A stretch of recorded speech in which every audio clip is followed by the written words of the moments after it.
Donnez-moi quelques minutes et on commence la vidéo vraiment.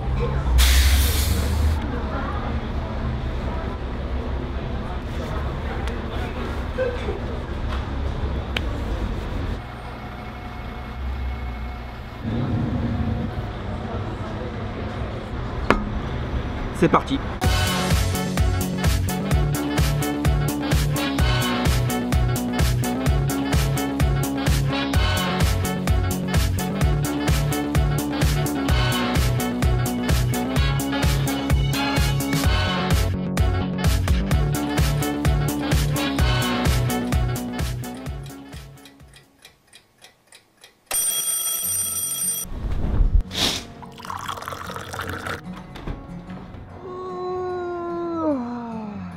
Et c'est un bonjour! Bonjour à vous, bonjour aux vaches qui nous regardent derrière. Regardez dans quel décor je me lève ce matin si c'est pas magnifique. Nous sommes donc en Nouvelle-Zélande et si vous l'avez compris, vous n'avez peut-être pas compris, mais si vous l'avez compris, nous sommes ici pour aller voir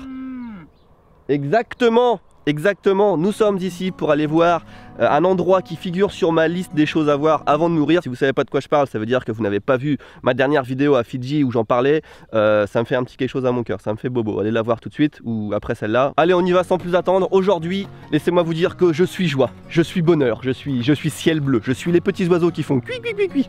Je suis content.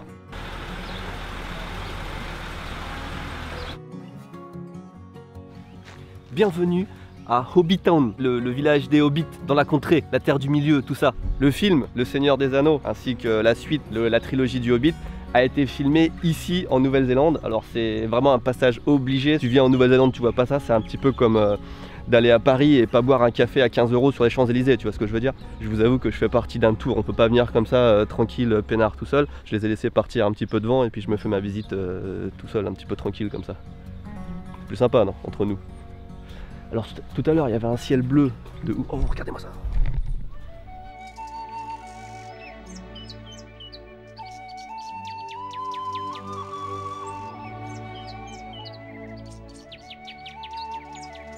Clairement c'est bien plus grand que je pensais. En fait le truc il est énorme. Je sais pas combien il y a de maisons mais je crois qu'il y a plus d'une trentaine de trous de hobbits comme on appelle ça.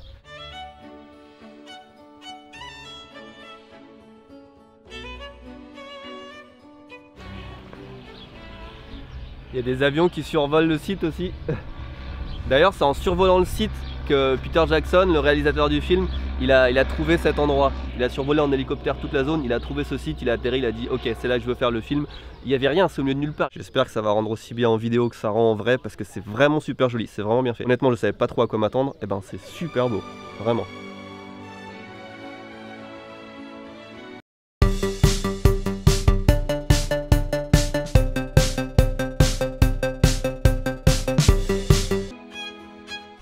Je pensais que le tour serait fait en 10-15 minutes, et ben pas du tout. Ça fait déjà une bonne heure qu'on est là, et on n'a pas encore tout vu. C'est vraiment grand. En 1999, pour Le Seigneur des Anneaux, ils ont passé 3 mois ici, ils ont fait 3 mois de tournage. Mais quand ils ont tourné la suite, la trilogie du Hobbit, ils ont passé que 12 jours ici. Ils ont mis 2 ans à tout reconstruire, 2 ans, et ils ont fait que 12 jours de tournage. 2 ans de construction pour 12 jours. I mean, that's actual rock, stone. Pretty amazing. Hobbiton is going to stay exactly as it is today, which is fantastic. There's real wood, there's real stone, real bricks, and it's going to be here hopefully for decades to come. C'est tellement bien ici, je vous avoue que pour moi c'était le départ de la vidéo. Je pensais que voilà, c'était un petit arrêt sur la route durant le road trip, un petit plus. Là je m'attendais pas à un truc de ouf, mais c'est ouf. Je veux dire, quand on aime la vidéo et les photos en plus, c'est tellement beau. J'ai jamais autant filmé à un endroit, c'est tellement joli. Le temps en plus, bon, c'est à mi-chemin entre pluvieux et ensoleillé, mais il y a de quoi faire de beaux trucs avec. Oh, si je savais faire des photos là, je me régalerais. Non, franchement, ça claque. Il faut venir ici, sur la carte ici Japon, ça.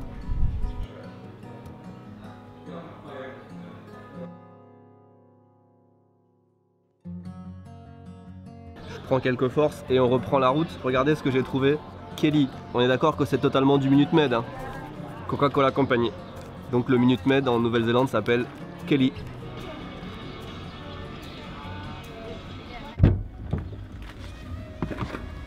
Allez, L'aventure continue. Ah oui, parce que je vous ai pas dit, c'est pas du tout ça que je voulais venir voir en Nouvelle-Zélande. Ça c'est du bonus, j'ai un autre objectif. Mais avant ça, on va aller voir le parc de Waimangu, la vallée volcanique. Il y avait cette brochure là qui traînait dans mon hôtel, je pense que c'est quelqu'un qui l'a oublié. Du coup je vais prendre ça comme un signe du destin, et puis comme j'ai rien préparé, bah on va aller là. Ça a l'air pas mal, je sais pas si c'est loin ou pas, je pense pas.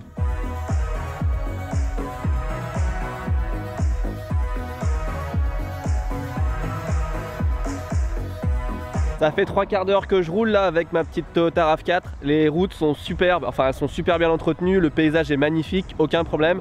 Une petite remarque par contre, what the fuck le climat. J'ai 1 minute de pluie, 1 minute de beau temps, 1 minute de pluie, 1 minute de beau temps.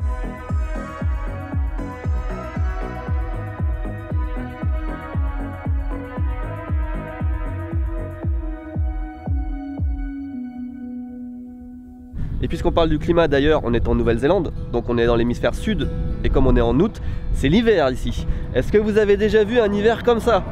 Camion qui passe. Et petite information supplémentaire aussi pendant que je suis là, putain il y a tellement de trucs à dire. Les propriétés des gens sont énormes. Genre on voit assez peu de maisons finalement. En général on voit, mais putain c'est... Ah le bois ça circule hein. En général tu vois juste une entrée avec une boîte aux lettres et puis un chemin qui part on sait pas où et tu vois pas la maison, tu vois pas la ferme tellement les propriétés sont immenses. Regardez il y en a un qui est perché là tout en haut derrière moi, il a pas une vue de merde.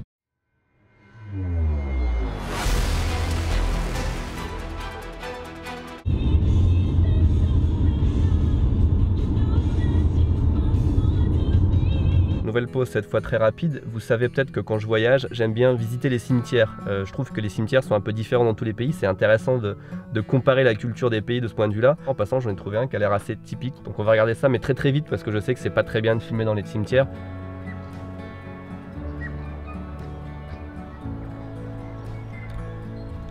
Regardez les arbres comme ils sont pliés avec le vent. Vous imaginez la force du vent qu'il y a ici? Dommage. Bien, je suis en train de faire mes premiers pas dans ce parc, donc le parc Waimangu Volcanic Valley. C'est la plus jeune vallée volcanique au monde. Elle a été créée par un volcan qui est rentré en éruption en 1886 et d'après les... Merde, et je me suis trompé de route. C'est pas du tout par là. Ah c'est ouf. Franchement, merci à la personne qui a laissé la brochure dans la chambre parce que cet endroit est magnifique pour quelque chose qui n'était pas prévu du tout parce que je prépare pas mes voyages. Faut savoir que je sais où je vais, je sais quel est mon objectif, ma destination finale en général, mais entre deux, voilà, c'est en roue libre et quand on tombe sur des découvertes comme ça, enfin sur des paysages magnifiques comme ça fait plaisir. En plus je suis tout seul, vous imaginez pas à quel point c'est kiffant d'être dans un endroit aussi joli, aussi beau, aussi exceptionnel en étant tout seul. J'ai l'impression de le dire à chaque vidéo, mais je me sens tellement privilégié dans ces moments-là. Oh, il fait super beau en plus, c'est rare que j'ai du beau temps comme ça, donc j'en profite. Je crois que j'ai lu dans la brochure que c'était les plus grandes sources chaudes du monde, enfin les plus gros onsen finalement du monde. C'est hallucinant. Et puis l'odeur, vous n'avez pas l'odeur, hein, mais l'odeur d'œuf pourri qui s'émane de là, je peux te dire que odorativement parlant, tu voyages. Hein. Putain, et pour ceux qui aiment la photo, c'est vraiment l'endroit idéal. Tu peux prendre des trucs de malade. Je suis sûr que tu viens le matin, tu viens le soir, tu viens à n'importe quelle heure de la journée. Là j'ai le soleil de pleine face, c'est le pire qu'on puisse avoir. Et pourtant le paysage est dingue, c'est un truc de malade quoi. Ça sent tellement mauvais.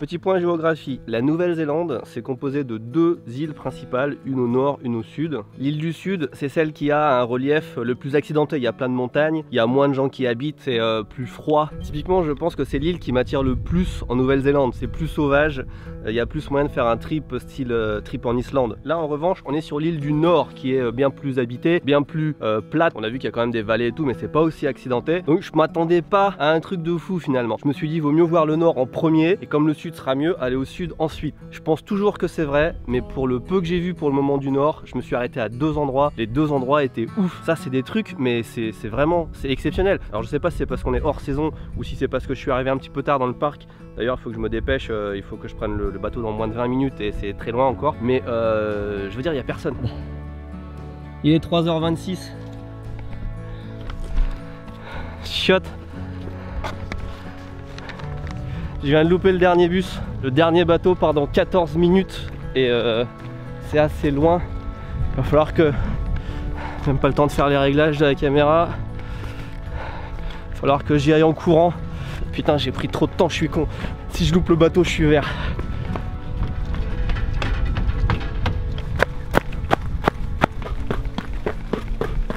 On y croit, tous ensemble pour le bateau.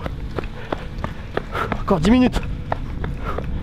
J'étais arrivé à peu près un tiers du chemin quand j'ai croisé un bus qui allait dans la direction opposée. Et il m'a pris, il a dit qu'il allait faire demi-tour. Et il a donné un petit coup de talkie-walkie de radio au bateau apparemment pour leur dire de m'attendre. Donc je vais peut-être, sinon à pied, j'y arrivais pas. So you've been waiting for me? Yeah, jump on, sir. Sorry. Là, ce que je suis en train de faire, c'est ma définition typique du bon voyage. Je me retrouve sur un bateau dans un cadre magnifique alors que c'était absolument pas prévu. Il y a eu imprévu, rebondissement, aventure et dénouement heureux. Le voyage parfait.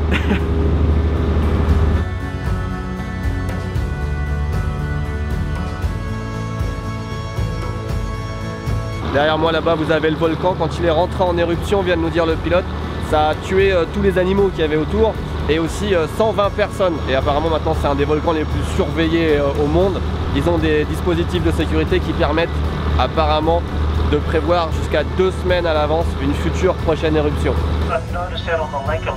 On fait du bateau dans le cratère du volcan en fait. Il est là l'ancien cratère du volcan et on est dedans en train de faire du bateau dans le cratère du volcan.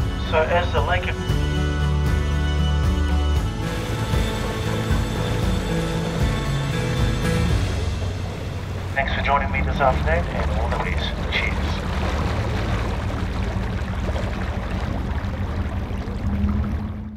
Bon, c'est comme l'Islande ici, hein. Les paysages sont ouf. Je m'arrête toutes les 2 minutes. Ça fait 2 minutes que je suis parti du parc, même pas. Et déjà je m'arrête pour prendre un truc en vidéo. Regardez-moi ça franchement.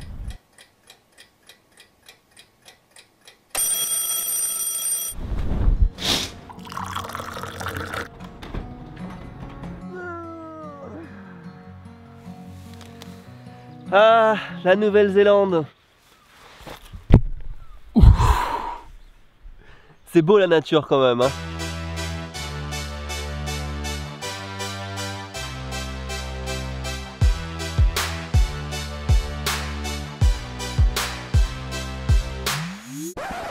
Eh Pep, ce serait pas la musique d'Amixem ça? On sent quoi pardon? Balek. Ah bah dans ce cas.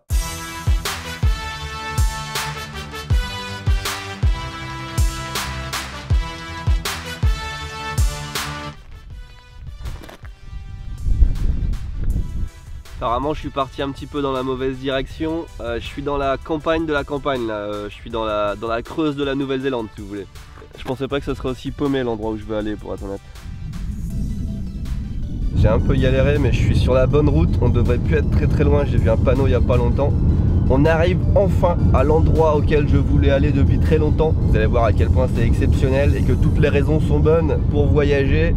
On y est, après près d'1 millier de kilomètres parcourus sur les routes de Nouvelle-Zélande. Nous voici mesdames et messieurs dans le village de Nous